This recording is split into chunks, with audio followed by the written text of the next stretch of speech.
We have been told a simple story about human history. Stone tools came first, then bronze, then iron, and gradually, over thousands of years, we developed the technology we have today. It is a neat, comfortable timeline that fits perfectly into textbooks and museum exhibits. But here is the problem. Archaeological discoveries from every corner of the planet are shattering that comfortable narrative. Objects that should not exist, precision that should not be possible, knowledge that should not have been known. And the closer you look at the evidence, the harder it becomes to explain. If you have ever wondered whether there is more to ancient history than what you learned in school, trust me, you will want to keep watching.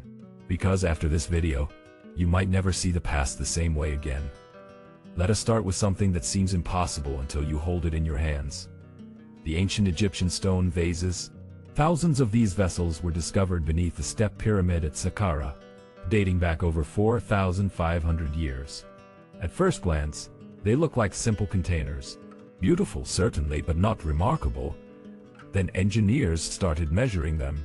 Christopher Dunn, a manufacturing engineer with over 40 years of experience in aerospace precision, examined these vases using modern metrology equipment. What he found defied explanation. The vases were carved from some of the hardest stones on Earth, including granite and diorite. Their interior surfaces were perfectly smooth, with tolerances measuring less than 0.02 of an inch. Here's why that matters. Modern CNC machines, the computer-controlled cutting tools we use today, can achieve this level of precision. Ancient copper chisels and stone hammers cannot. Not even close. But it gets stranger. Many vases have narrow necks that widen into bulbous bodies. To achieve the interior smoothness Dr. Dunn measured, you would need a tool that could somehow reach through the narrow opening, turn corners, and maintain constant pressure against curved surfaces while removing material uniformly. No such tool exists in the archaeological record of ancient Egypt. No such tool exists today that could replicate these results without sophisticated machinery. When Dr. Dunn presented his findings at engineering conferences, the response was always the same: uncomfortable silence, followed by the question nobody could answer. How? The Egyptian Ministry of Antiquities has never officially addressed Dr. Dunn's measurements. Requests for independent verification have been consistently denied. The vases remain in storage, mostly unseen by the public. Some researchers suggest we have simply underestimated ancient techniques.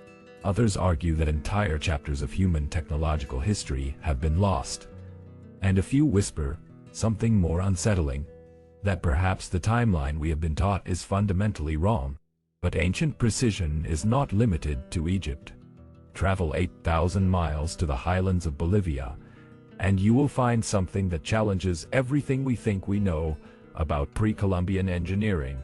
Pumapunku is a destroyed temple complex near Lake Titicaca, sitting at an elevation of 12,800 feet. The Spanish conquistadors who first documented the site in the 16th century assumed it was built by demons. Modern archaeologists attribute it to the Tiwanaku civilization, dating construction to around 536 in the year of our Lord. Neither explanation accounts for what the stones actually show. The H-blocks of Pumapunku are carved from andesite, a volcanic rock nearly as hard as granite. Each block features interlocking cuts with perfectly flat surfaces, precise right angles, and complex geometric shapes that fit together like three-dimensional puzzle pieces. Some blocks weigh over 100 tons. Here is what modern engineers noticed when they examined the site. The cuts are uniform across hundreds of stones, suggesting mass production techniques. The drill holes are perfectly cylindrical with consistent diameters. The surfaces show no tool marks whatsoever, as if the stone was somehow molded rather than carved.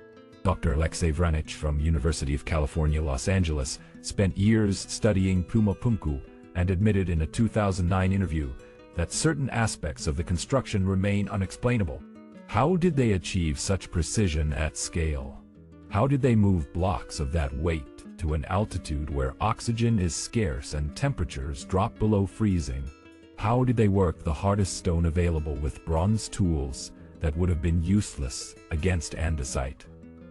The official response is always the same: We underestimate ancient ingenuity. We simply do not understand their techniques yet. We will figure it out eventually. But eventually keeps getting pushed further into the future. And the questions keep multiplying. Now let us talk about something even stranger. The Baghdad Battery. In 1936, workers excavating near Baghdad, Iraq, discovered a peculiar clay jar containing a copper cylinder and an iron rod, separated by an asphalt plug. The artifact dated to approximately 200 before Christ, during the Parthian Empire. Wilhelm Koenig, the German archaeologist who examined the object, made a startling observation. The components were arranged exactly like a galvanic cell, a battery. Here is the thing. Alessandro Volta invented the first modern battery in 1800. The idea that someone created an electrochemical device 2,000 years earlier seemed absurd. So scientists tested the theory. Multiple experiments have confirmed that the Baghdad battery, when filled with an acidic solution like vinegar or grape juice, produces a small electrical current, approximately 1 to 2 volts. Not enough to power anything substantial, but definitely electricity.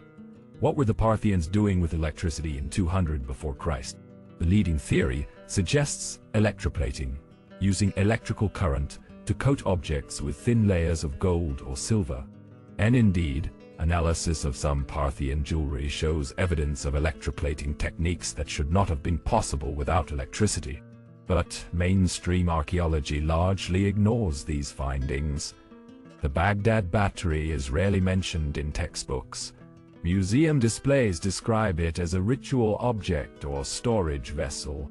The electrical experiments are dismissed as coincidental. If you ask why an object that demonstrably produces electricity should not be called a battery, you will not get a straight answer. You will get silence. Let us move to Greece, to an object that took over a century to understand.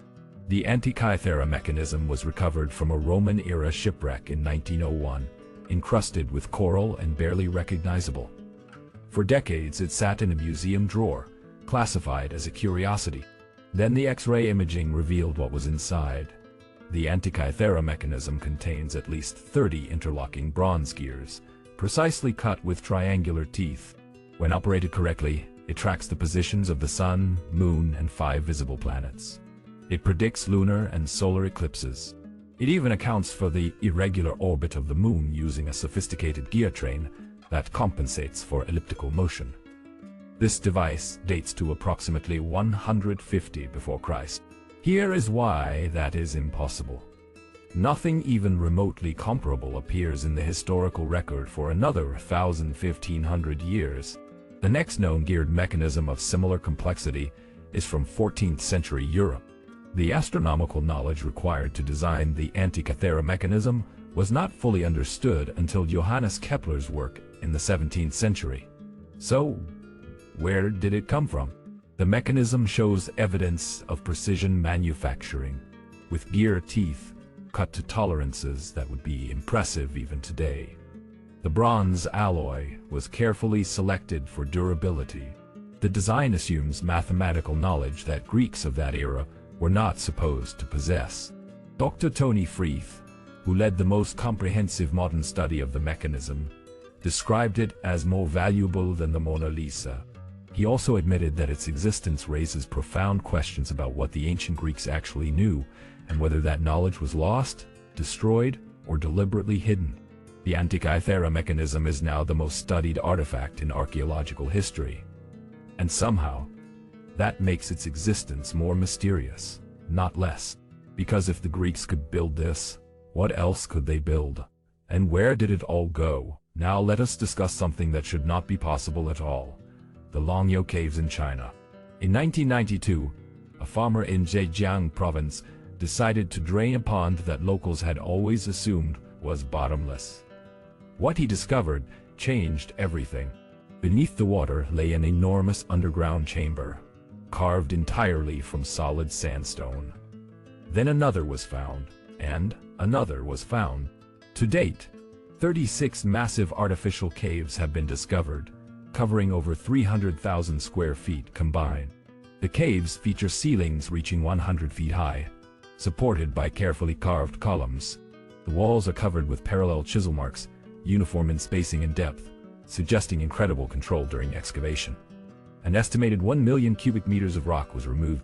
Here is the mystery. No historical record mentions these caves. No Chinese dynasty claims them. No ancient text describes their construction or purpose. Carbon dating of artifacts inside suggests they were carved over 2,000 years ago, but the precision of the work rivals modern underground construction. Dr. Jia Gang from Zhejiang University calculated that even with thousands of workers laboring continuously, the excavation would have taken decades. The logistics of lighting, ventilation, and debris removal at that scale defy explanation with ancient technology. Even stranger, acoustic tests reveal that the caves amplify certain frequencies while dampening others, suggesting deliberate acoustic engineering. Some researchers believe the caves were designed for sound, possibly for rituals or communication purposes we do not understand. The Chinese government has designated the Longyou Caves as a protected site, but has provided no official explanation for their origin. International researchers have been largely denied access. The caves exist, impossibly precise, impossibly large, impossibly forgotten. And somehow, an entire civilization carved them and left no trace of who they were or why they did it. Let us travel to Turkey now, to a discovery that rewrote the timeline of human civilization entirely. Gobekli Tepe. This archaeological site in southeastern Turkey was first excavated in 1994 by German archaeologist Klaus Schmidt. What he uncovered forced historians to reconsider everything they thought they knew about prehistoric humans. Gobekli Tepe consists of massive stone circles featuring T-shaped pillars carved with intricate animal reliefs depicting lions, bulls, foxes, scorpions, and creatures that do not match any known species. Some pillars weigh over 20 tons.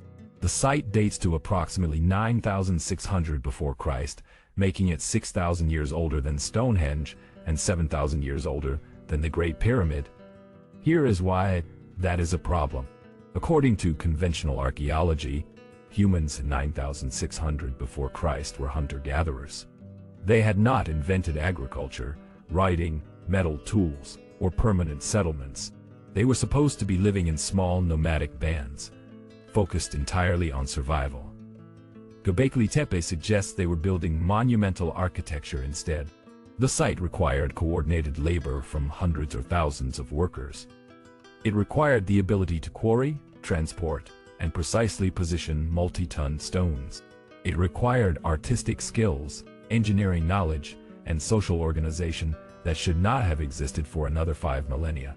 Dr. Schmidt, before his death in 2014, admitted that Gobekli Tepe contradicts the standard model of human development. It was built by people who were supposed to be primitive, yet the sophistication of the carvings exceeds anything produced by later civilizations in the region. And here is what is truly unsettling. The site was deliberately buried. Around 8,000 before Christ, someone carefully filled in the stone circles with debris and soil, preserving them perfectly, but hiding them from view. Why would a civilization bury their greatest achievement? Only about 5% of Gobekli Tepe has been excavated. Turkish authorities have slowed the dig, citing concerns about preservation. What remains underground may redefine human history entirely, if it is ever allowed to be seen. Finally, let us talk about the most controversial ancient discovery of all, the Schist Disc of Saqqara. This enigmatic object was found in 1936 in the tomb of Prince Sabu, dating to approximately 3100 before Christ, the very beginning of ancient Egyptian civilization. The disc measures about 2 feet in diameter and is carved from schist, a metamorphic rock known for its tendency to split into layers. The object features 3 curved lobes that fold inward, creating a shape that has baffled researchers for nearly a century. Here is what is strange. The schist disc looks mechanical. Its design resembles a propeller, a wheel component. or an impeller from a centrifugal pump. The curves are precise, the symmetry is perfect, and the form suggests a specific function. Modern engineers who have studied the disc note that its design would be aerodynamically efficient. When replicated and rotated, the shape creates smooth fluid dynamics. Some have suggested it was part of a larger machine, possibly connected to a rotating shaft. But that is impossible, or at least it should be. The ancient Egyptians of 3100 before Christ were not supposed to have rotational machinery. They had not invented the wheel yet, according to mainstream archaeology. A precisely carved component for a mechanical device should not exist from this period. The official interpretation is that the schist disc was a ceremonial or decorative object, perhaps a lamp holder or a vase stand. These explanations ignore its sophisticated design and the extreme difficulty of carving such precise curves in a stone that tends to fracture. When researchers have requested permission to study the disc with modern engineering analysis, requests have been denied. The object sits in the Cairo Museum, unlabeled and unexplained. Some engineers believe the schist disc is evidence of lost technology, a fragment of something larger that we no longer understand. Others suggest it was copied from an earlier object, reproduced ceremonially long after its original purpose was forgotten. But one thing is certain: someone, over 5,000 years ago, created an object with design principles that would not be understood for millennia. And we still do not know why. 7 discoveries. 7 impossibilities. Stone vases with machine-level precision.